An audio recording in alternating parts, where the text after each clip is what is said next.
اور 10 منٹ کا ہوتا ہے، اور ماشاءاللہ سے جو عصر کے بعد جو درس ہو رہا ہے 5 منٹ کا، تسلسل کے ساتھ اللہ کا بڑا فضل و کرم رہا، اس کے پیارے محبوب حضرت محمد مصطفیٰ صلی اللہ علیہ وآلہ وسلم کے صدقے سے آپ کی جامع مسجد بنیادی کے مصلی پر 7 سپارے ترجمہ و تفسیر کے ساتھ مکمل ہو چکے ہیں الحمدللہ۔ 8ویں سپارے کی جو ہے 2 صورتیں مکمل ہو چکی، لیکن جو رمضان المبارک کے مہینے میں جو درس ہوتا ہے، میری یہ کوشش رہتی ہے اور مفتی صاحب کی کہ آپ نے ان صورتوں کا انتخاب کرنا ہے جو حضرات روزانہ کی بنیاد پر میں اور آپ وہ صورتیں پڑھتے رہتے ہیں۔ پچھلے رمضان کو میں نے سورہ واقعہ کا درس دیا تھا، اس سے پیچھے کرونا تھا، اس سے پچھلے رمضان کو میں نے 30ویں سپارے کی جو آخری صورتیں جو میں اور آپ نمازوں میں پڑھتے رہتے ہیں ان کا درس دیا تھا، اور اس رمضان کو جس سورت کا انتخاب کیا ہے مفتی صاحب نے وہ ہے سورہ یاسین کا انتخاب کیا ہے۔ انشاءاللہ اس کا درس چلتا رہے گا رمضان کے اس پورے ماہ میں، اور میں یہ چاہوں گا کہ آپ تمام حضرات یہ کوشش کریں کہ اس درس میں آپ ناغہ نہ کریں، اور بالخصوص آپ سے ایک بات، میں یہ صرف آج کے دن کہہ رہا ہوں، کل سے میں نے بسم اللہ سے آغاز ہی کر دیں، یہ شروع میں اس لیے کہہ رہا ہوں کہ یہ سورت بہت ہی خاص سورت ہے، ابھی میں اس کی فضیلت پر بات کروں گا۔ آپ اپنے جوان بچوں کو بالخصوص، ابھی تو رمضان ہے نا، ابھی تو سحری کی ہوتی ہے، ابھی تو سوئے بھی نہیں ہوتے ہیں، ابھی تو بہانہ بھی نہیں ہے، بچے بھی اٹھے ہوتے ہیں نا، تو ان کو آپ اپنے ساتھ مسجد میں لے کر آئیں اور پیچھے نہ بٹھائیں، اپنے ساتھ ان کو بٹھائیں اور وہ یہ قرآن مجید سنیں تاکہ ان کے دلوں کے اندر قرآن کا نور اترے، اور آپ حضرات کے اندر بھی اور میرے اندر بھی قرآن کا نور اترے، خود بھی آئیں اور اپنے جوان بچوں کو بالخصوص لے کر آئیں۔ آج صرف میں نے سورہ یاسین کی فضیلت پر چند احادیث آپ کے سامنے رکھنی ہے۔ پہلی روایت جو میں آپ کے سامنے رکھ رہا ہوں وہ تفسیر فیوض الرحمان میں موجود ہے، سورہ یاسین کے ابتدائی صفحوں میں یہ روایت موجود ہے تفسیر فیوض الرحمان کے اندر، اور یہ روایت سن کر آپ اپنے اوپر ناز کریں کہ مالک تیرا لاکھ احسان کہ تو نے اپنے پیارے محبوب محمد مصطفیٰ صلی اللہ علیہ وآلہ وسلم کا ہمیں امتی بنا دیا، مالک تیرا لاکھ شکر ہے۔ روایت کیا ہے کہ اللہ تعالیٰ نے حضرت آدم علیہ السلام کی تخلیق سے 2000 سال پہلے سورہ یاسین پڑھی اور سورہ طٰہٰ پڑھی۔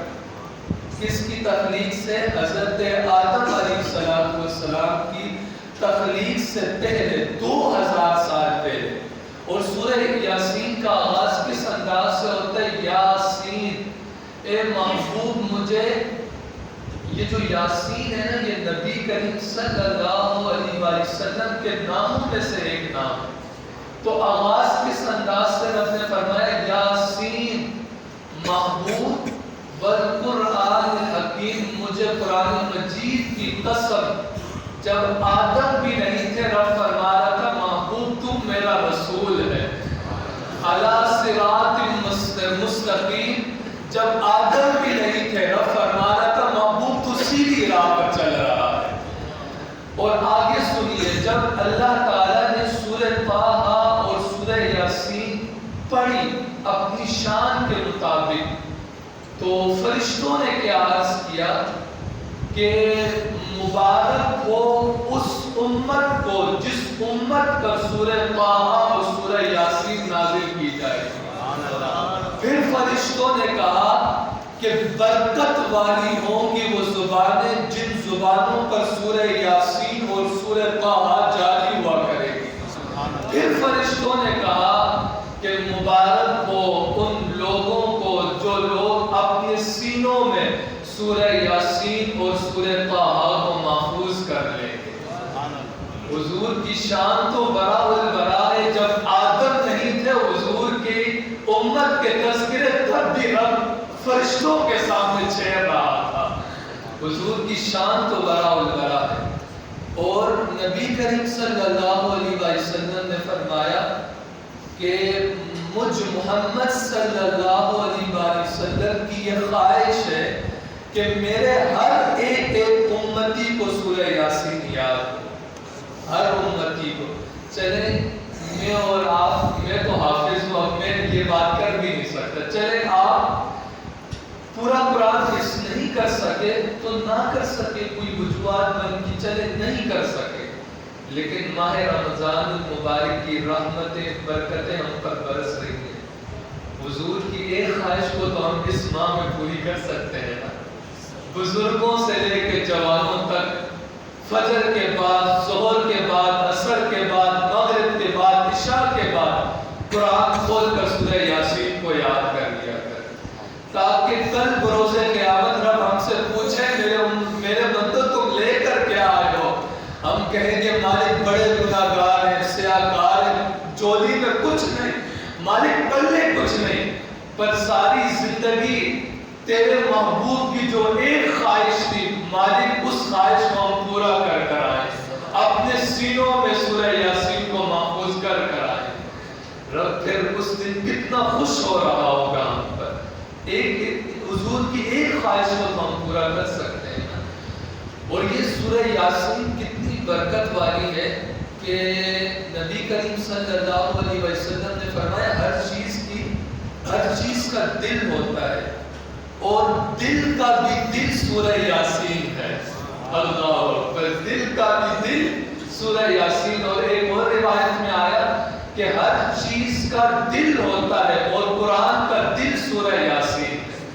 اور ایک روایت میں اور آتا ہے, اس کا مفہوم عرض کر رہا ہوں کہ جب حضرت اسرائیل علیہ السلام آتے ہیں اور انسان کے جسم سے روح نکال رہے ہوتے ہیں, یہ سب سے مشکل مرحلہ ہوتا ہے.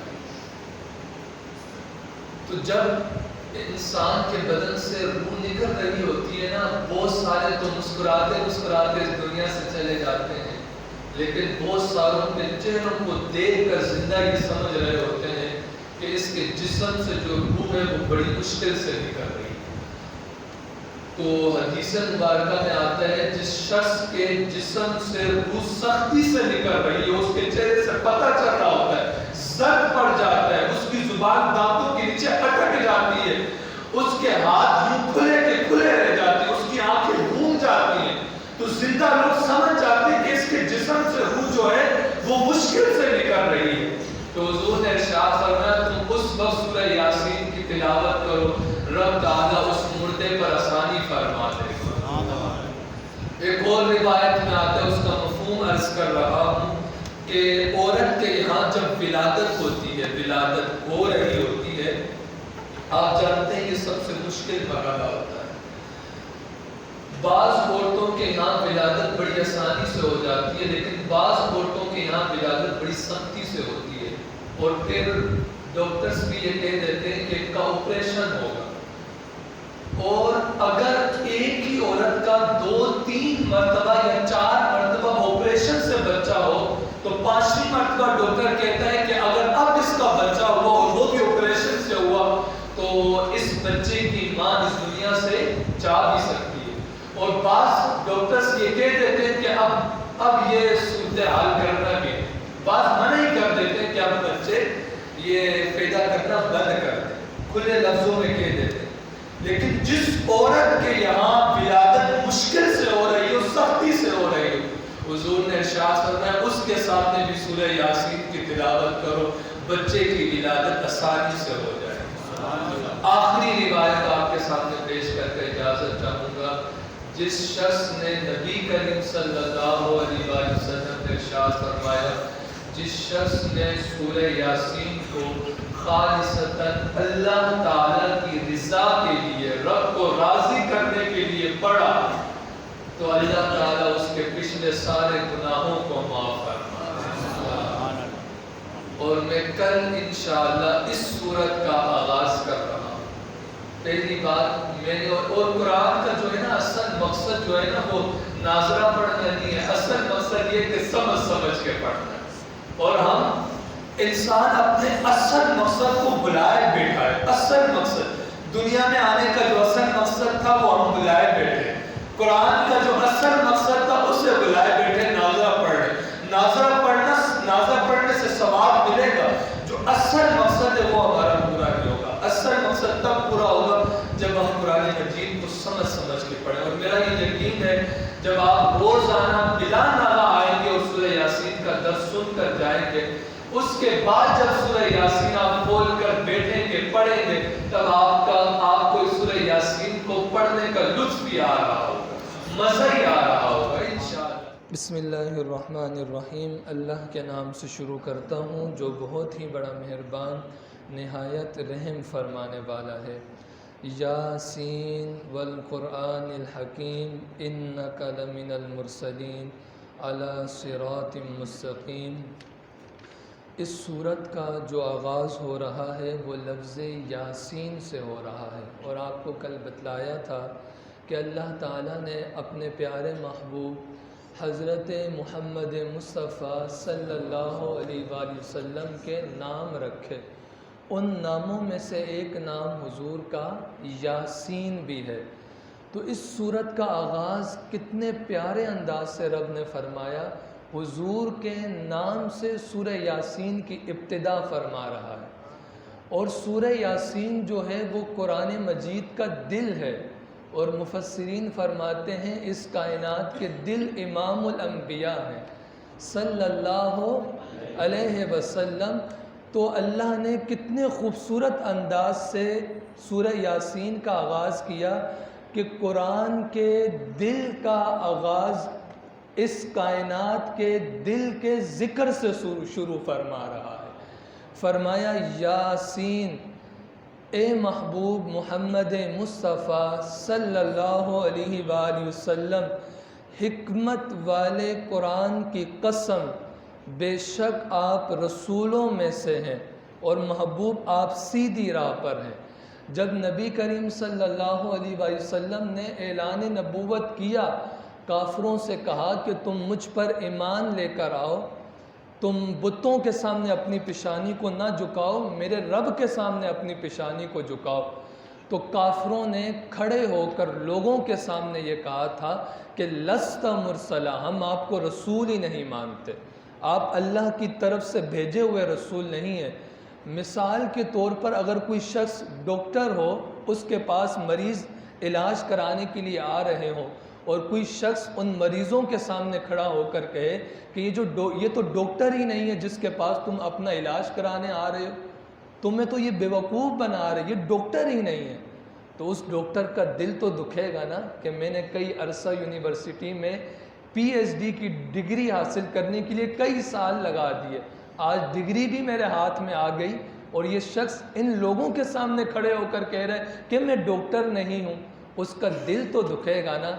جب کافروں نے کہا لست مرسلا، حضور ہم آپ کو رسول مانتے ہی نہیں، تو رب نے فرمایا محبوب قرآن کی قسم، کافر نہیں مانتے تو نہ مانے، میں تو اعلان کر رہا ہوں آپ میرے رسول ہیں.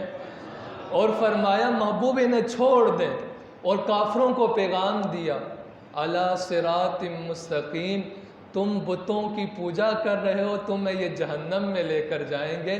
میرے محبوب جہاں جا رہے پیچھے پیچھے چلو، میری جنت میں لے کر آ کر تب چھوڑے گا میرا محبوب.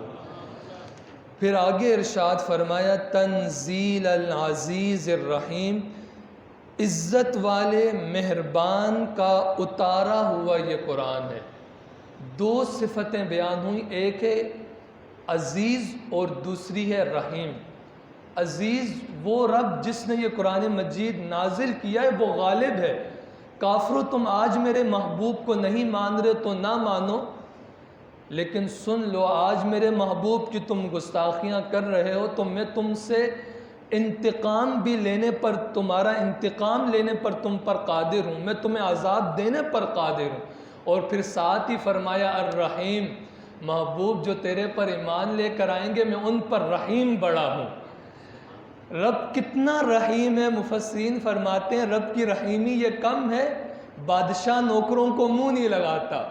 کوئی بڑا ہو جائے نا، بڑی کرسی پر بیٹھے، نوکروں کو وہ اپنے ساتھ بٹھا کر کھانا نہیں کھلاتا۔ مفسرین فرماتے ہیں رب کی رحیمی یہ کم ہے کہ رب رب ہو کر گناہگار شخص سے کہتا ہے یا ایھا الانسان، یا ایھا الانسان، رب رب ہو کر بندوں سے باتیں کر رہا ہے۔ اور رب کتنا رحیم ہے۔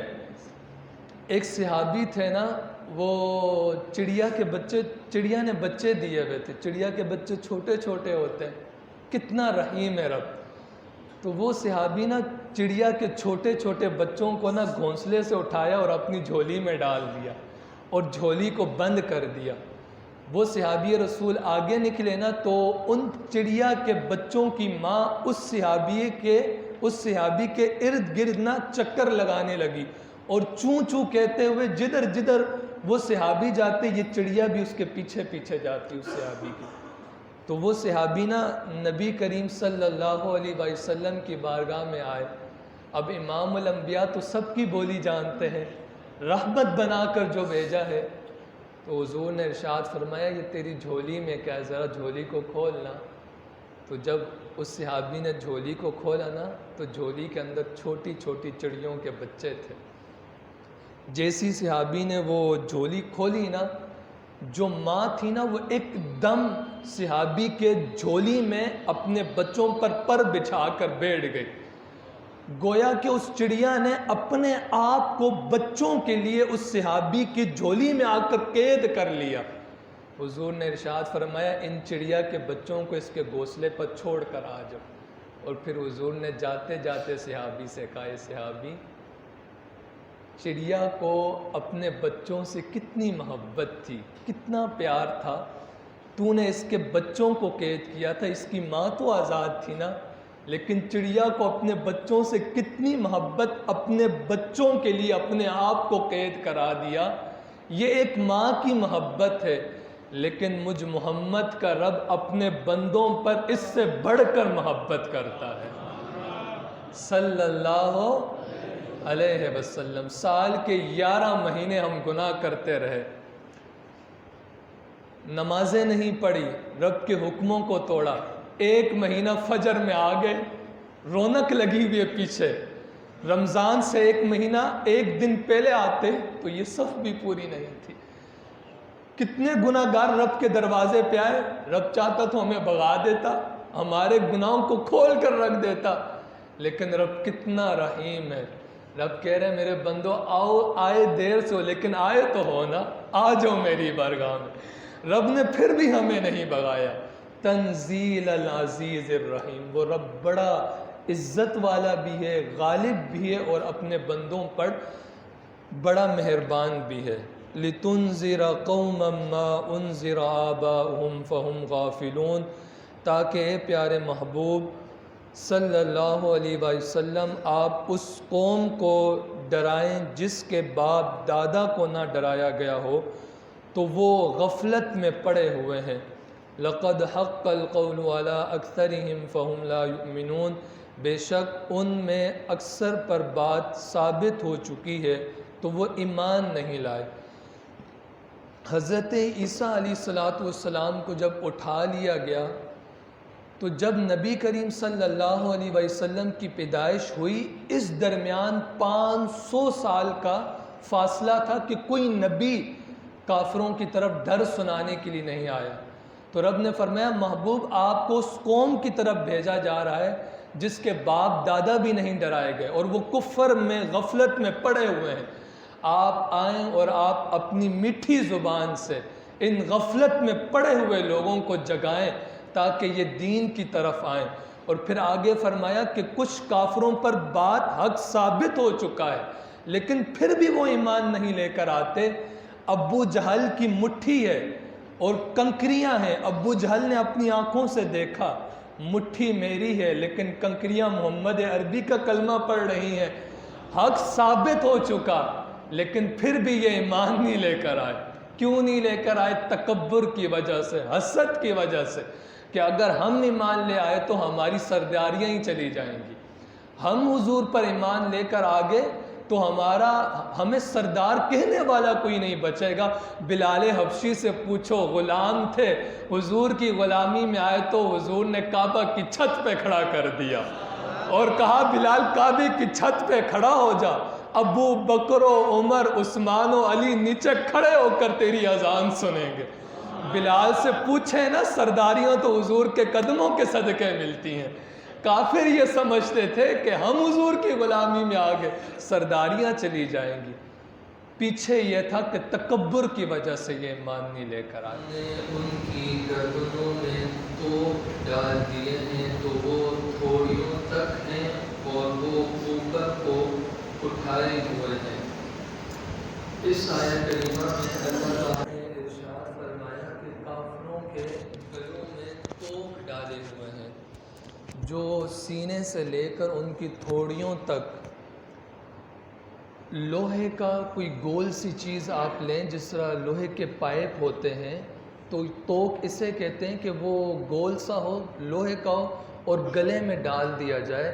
حضرت علی شیر خدا رضی اللہ تعالی عنہ اس آیہ کریمہ کے تحت لوگوں کو اپنے ہاتھوں سے اشارہ کر کے بتایا کرتے تھے، ایک اس طرح ہاتھ رکھتے اور پھر اس طرح رکھتے اور پھر کہتے کہ یہاں میں ان دو ہاتھوں کو ٹھوڑی کے نیچے رکھ دوں تو بتاؤ صحابہ میں نیچے دیکھ سکتا ہوں؟ تو صحابہ عرض گزار ہوتے کہ اے علی آپ نیچے نہیں دیکھ سکتے۔ تو حضرت علی فرماتے ہیں اس آیہ کریمہ کا یہی مفہوم ہے کہ کافروں کے گلوں میں توک ڈلے ہوئے ہیں، وہ نیچے نہیں دیکھ سکتے۔ اور آگے رب نے ارشاد فرمایا وَجَعَلْنَا مِن بَيْنِ أَيْدِيهِمْ صَدًّا وَمِنْ خَلْفِهِمْ صَدًّا فَأَغْشَيْنَاهُمْ فَهُمْ لَا يُبْصِرُونَ، اور ہم نے ان کافروں کے آگے دیوار بنا دی، ان کے پیچھے بھی ایک دیوار بنا دی، اور پھر انہیں اوپر سے بھی ڈھانک دیا تو انہیں کچھ دکھائی نہیں دیتا۔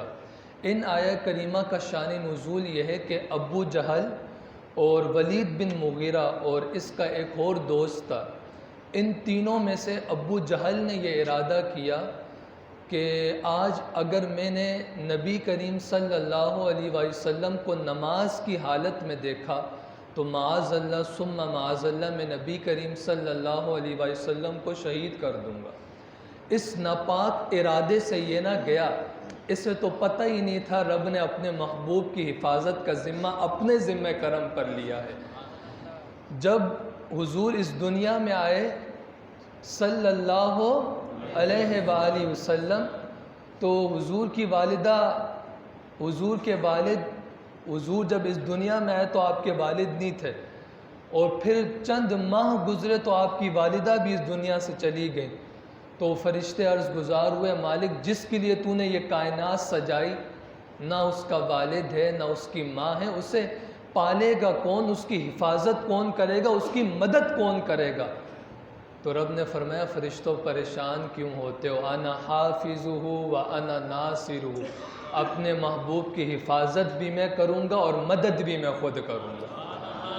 ابو جہل اس ارادے سے نکلا کہ میں محمد عربی صلی اللہ علیہ وسلم کو شہید کر دوں گا، تو یہ جب آگے گیا نا، حضور نماز پڑھا رہے تھے تو اس نے بڑا سا پتھر اٹھایا اور اٹھا کر پیچھے کی جانب لے کر گیا اور آگے پھینکنا چاہا تو پتھر اس کے ہاتھوں کے ساتھ چپٹ گیا، پھر یہ پیچھے لے کر آیا، پھر آگے پھینکنا چاہا تو ہاتھ سے اس کا پتھر جدا ہی نہیں ہو رہا۔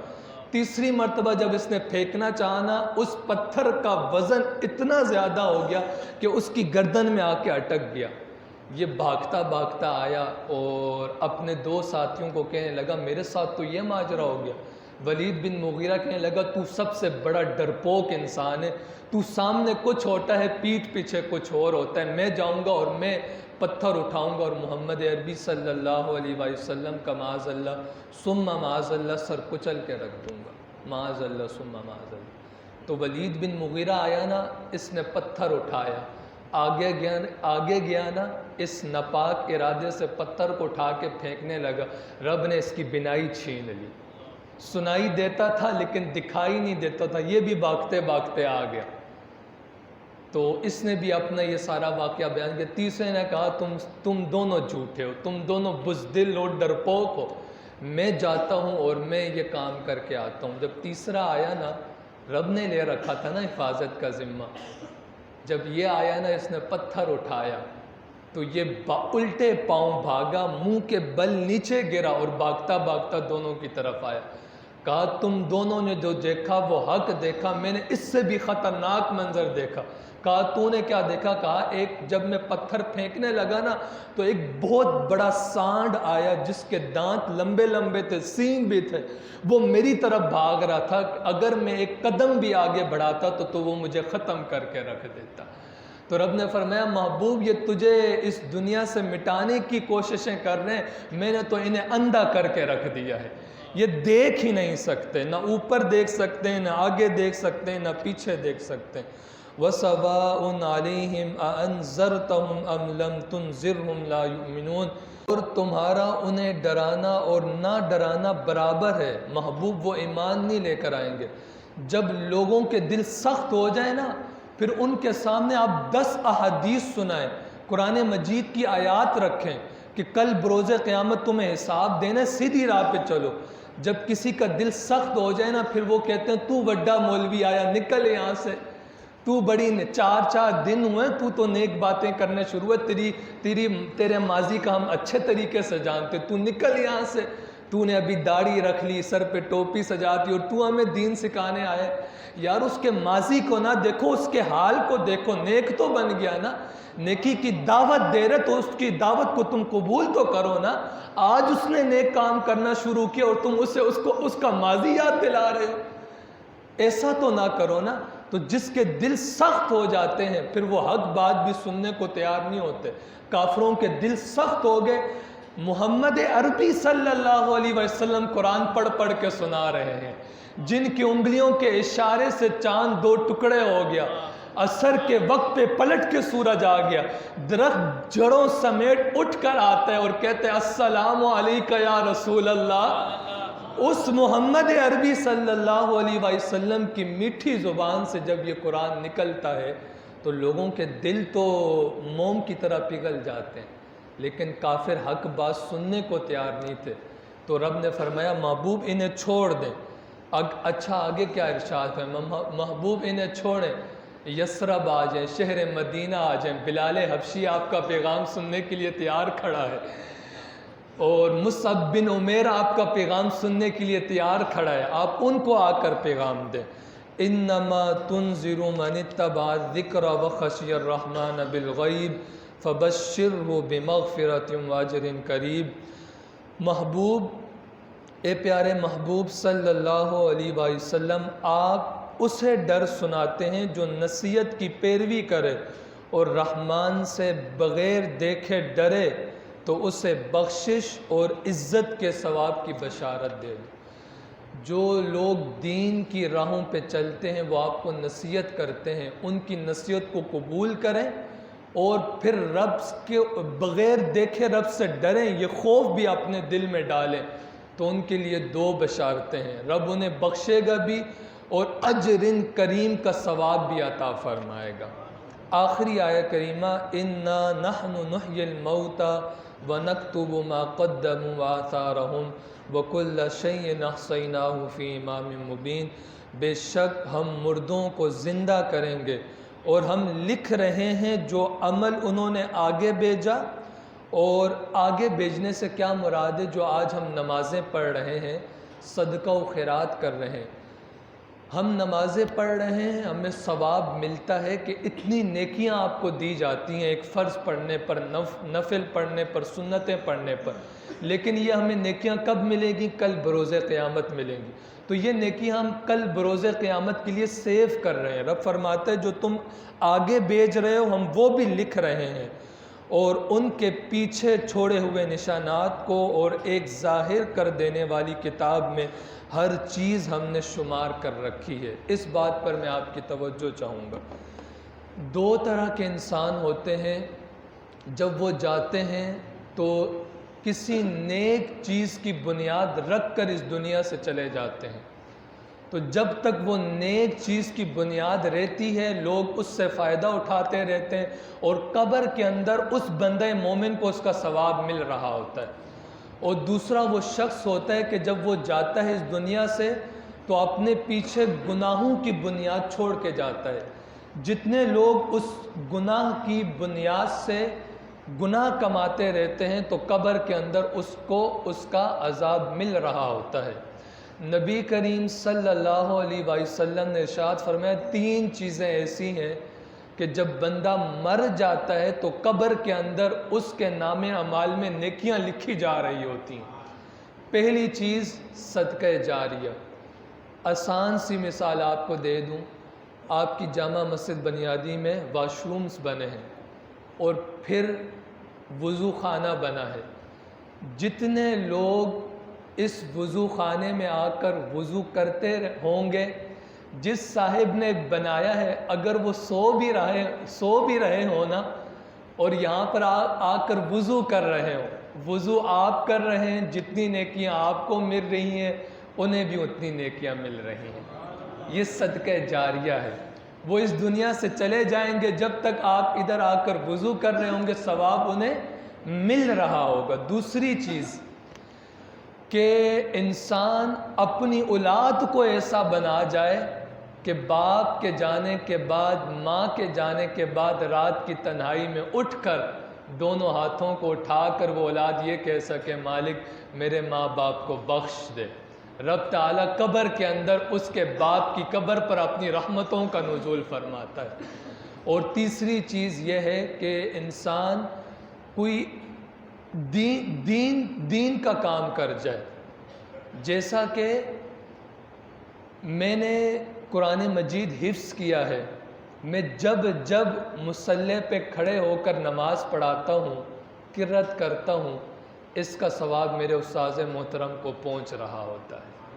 پھر ادھر سے ہوتے ہوئے میرے والد گرامی کو، میری والدہ کو، پھر میرے دادی دادا، یہ ہوتا صدیق اکبر کی بارگاہ میں پہنچتا ہے.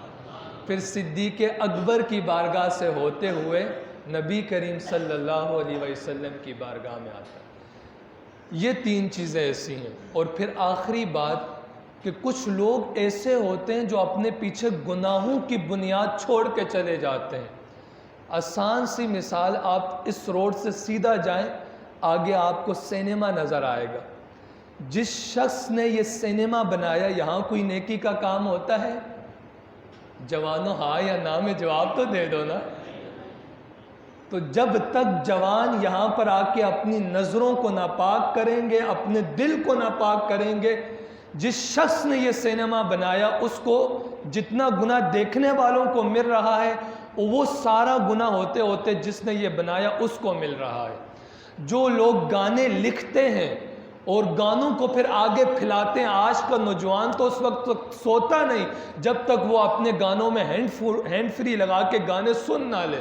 میں ایک جم میں گیا جہاں پر باڈی بلڈنگ ہوتی ہے، تو میں وہاں، وہ جاننے والے تھے، میں وہاں گیا تو گانے لگے ہوئے تھے اور گانے بھی ایسے خطرناک کہ کفریہ جملے، تجھے چاہا رب سے بھی زیادہ، معاذ اللہ ثم معاذ اللہ.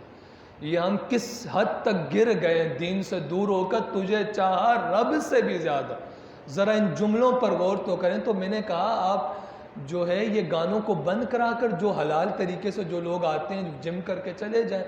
تو کہا محمود بھائی اگر میں گانے بند کر دوں نا اگلے دن میری جم بھی بند ہو جائے گی، کسی نے آنا ہی نہیں ہے. یہ ہمارا حال ہے. جب تک ہم سن نہ لیں ہمیں نیند نہیں آتی، ہماری تو جم بھی نہیں ہوتی. کوئی ایسی بنیاد رکھ جائیں کہ ہمارے جانے کے بعد بھی ثواب ملتا رہے. اور اسی آیہ کریمہ کے تحت ایک پوائنٹ مفسرین نے یہ بھی اٹھایا کہ سوشل میڈیا پر بہت زیادہ پھیل گیا سوشل میڈیا. آپ صرف ایک کلک کرتے ہیں، کوئی چیز شیئر کر دیتے ہیں آگے، اور وہ چیز ایسی ہوتی ہے وہ شریعت کی حدوں سے ٹکرا رہی ہوتی ہے. آپ آگے شیئر کرتے ہیں، وہ لوگ اس سے آگے شیئر کرتے ہیں، وہ لوگ اس سے آگے شیئر کرتے ہیں، حالانکہ وہ چیز شریعت کی حدوں سے ٹکرا رہی ہوتی ہے. جتنے لوگوں تک وہ پہنچتی جاتی ہے، گناہ جس شخص نے پہلی بار شیئر کیا اس کے نام اعمال میں لکھی جا رہی ہوتی ہے.